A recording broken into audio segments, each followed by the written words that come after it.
Shalom, jemaat terkasih. Selamat pagi. Puji Tuhan, di pagi hari ini kembali lagi didapat menyapa Bapak Ibu jemaat terkasih. Sebelum kita mengawali hari ini dengan berbagai macam kegiatan dan aktivitas kita, izinkan saya membagikan satu kebenaran firman Tuhan yang diambil dari 1 Korintus pasal yang ke-13, ayat 1 sampai ayat yang ke-7. Dari pembacaan firman Tuhan di pagi hari ini, saya memberi judul, Kasih adalah solusi jitu di tengah krisis. Bapak Ibu sudah terkasih, kalau kita melihat situasi kondisi negeri kita saat ini, bagaimana orang-orang dengan begitu mudah membuat kerusuhan, bagaimana orang-orang dan kelompok-kelompok tertentu mencaci maki kelompok yang lain. Situasi kondisi seperti ini, kita bisa melihat bagaimana tidak ada kasih, tidak ada rasa saling menghargai satu dan lainnya. Firman Tuhan di pagi hari ini mengajarkan kita tentang bagaimana kita sebagai manusia, secara khusus kita sebagai orang percaya, memiliki kasih yang dapat kita terapkan di dalam kehidupan kita sehari-hari. Firman Tuhan yang kita baca di pagi hari ini dalam 1 Korintus pasal yang ke-13 menceritakan bagaimana Rasul Paulus sebagai seorang rasul menghadapi jemaat di Korintus.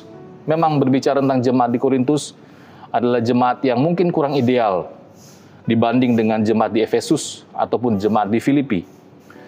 Bahkan bisa dikatakan bahwa jemaat di Korintus ini adalah jemaat yang mengecewakan.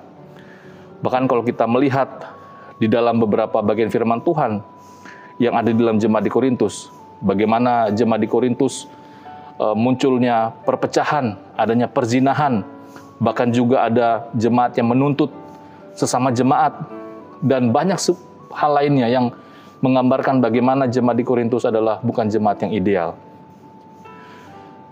Bahkan kalau kita melihat jemaat di Korintus adalah jemaat yang memang dari sisi geografis adalah jemaat yang bertumbuh, berkembang dari latar belakang kehidupan kota Korintus yang adalah kota perdagangan. Yang mungkin saja kita bisa melihat bagaimana kota Korintus adalah kota yang banyak orang datang dan membuat situasi kota Korintus menjadi tidak kondusif. Meskipun demikian, Bapak Ibu Saudara terkasih, meskipun jemaat di Korintus bisa dikatakan adalah jemaat yang kurang kondusif, jemaat yang tidak membanggakan, tetapi kita belajar sama-sama, kita akan belajar sama-sama bagaimana cinta kasih Rasul Paulus tetap nyata kepada jemaat di Korintus. Alasannya mengapa? Alasan yang pertama karena Rasul Paulus terlebih dahulu merasakan kasih daripada Tuhan. Kalau kita melihat kisah para rasul pasal yang ke-9, bagaimana dari ayat yang ke-3 sampai ayat yang ke-6 dan ayat yang ke-15, bagaimana Rasul Paulus merasakan kasih dari Tuhan Yesus Kristus. Kalau kita melihat bagaimana perjalanan Rasul Paulus yang akan menganiaya jemaat, tetapi di dalam perjalanan yang mungkin seharusnya Tuhan Yesus bisa membutakan mata Rasul Paulus atau mungkin juga bisa menghilangkan nyawa Rasul Paulus karena Rasul Paulus menganiaya jemaat, tetapi justru kasih dari Tuhan Yesus menyelamatkan dan menolong Rasul Paulus. Dan kalau kita melihat juga di kisah para rasul yang pasal yang ke-9 ayat yang ke-23 sampai yang ke-25, bagaimana Rasul Paulus juga merasakan kasih daripada murid-muridnya yang berani mengambil resiko, kehilangan nyawa demi menyelamatkan Rasul Paulus. Bahkan yang menarik, ada satu orang pribadi yang bernama Barnabas di ayat yang ke-26 sampai ke-28 pasal yang ke-9 kisah para rasul yang menerima dan memperkenalkan Rasul Paulus kepada rasul-rasul, meskipun para rasul dalam konteks saat itu mungkin merasa takut dan ragu menerima Rasul Paulus, tetapi karena pertolongan, karena kasih dari Barnabas, Rasul Paulus dapat diterima di lingkungan para rasul. Dari 3 hal inilah yang menyebabkan Rasul Paulus memiliki kasih yang sempurna. Karena apa? Karena Rasul Paulus terlebih dahulu merasakan kasih dari orang-orang di sekelilingnya dan juga daripada Tuhan Yesus. Pertanyaannya, bagaimana dengan kita? Saya yakin dan percaya bahwa keluarga kita juga mengasihi kita. Ada juga sahabat-sahabat, orang-orang terdekat kita yang mengasihi kita. Bahkan kita juga adalah orang-orang yang dikasihi oleh Tuhan Yesus Kristus. Bagaimana sikap kita dalam menghadapi situasi kondisi saat ini? Bagaimana respon kita dalam menghadapi situasi dunia saat ini? Orang-orang yang mungkin tidak mengasihi kita. Apakah kita akan membalas itu dengan kebencian juga? Tentunya kita kembali lagi belajar dari para Rasul Paulus. Karena Rasul Paulus sudah merasakan terlebih dahulu kasih, maka dia juga memberikan kasihnya kepada jemaat di Korintus. Demikian juga kita sebagai orang-orang percaya yang sudah merasakan kasih dari Tuhan Yesus Kristus.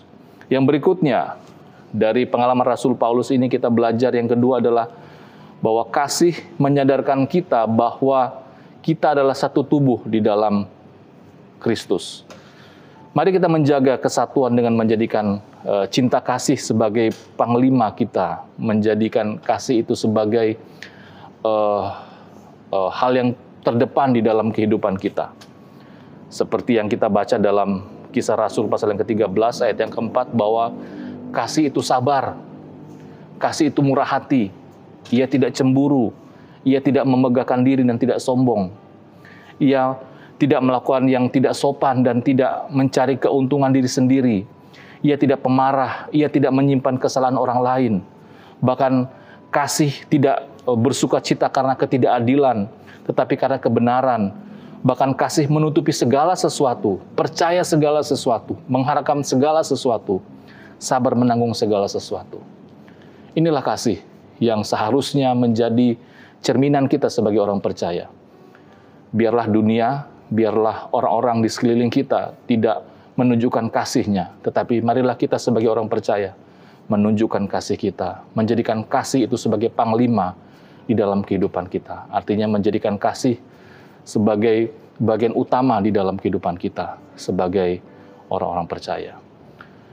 Jemaat Tuhan, selamat beraktivitas dan mari kita berdoa bersama-sama. Bapa kami di sorga, terima kasih. Kami bersyukur bahwa kami adalah orang-orang yang sudah menerima kasih dan sudah merasakan kasih. Bukan saja dari Tuhan, tetapi dari orang-orang sekeliling kami, dari orang-orang yang mengasihi kami. Kami bersadari bahwa lingkungan kami, sekeliling kami, mungkin tidak ada kasih. Tetapi kami sebagai orang percaya dituntut untuk mengedepankan kasih di dalam kehidupan kami hari lepas hari.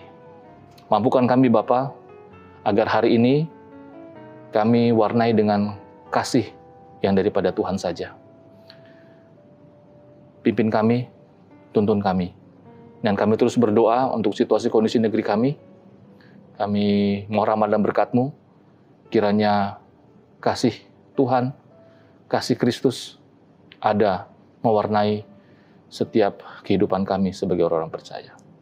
Ini doa kami Bapa. Di dalam nama Tuhan Yesus, kami sudah berdoa dan bersyukur kepadamu. Amin.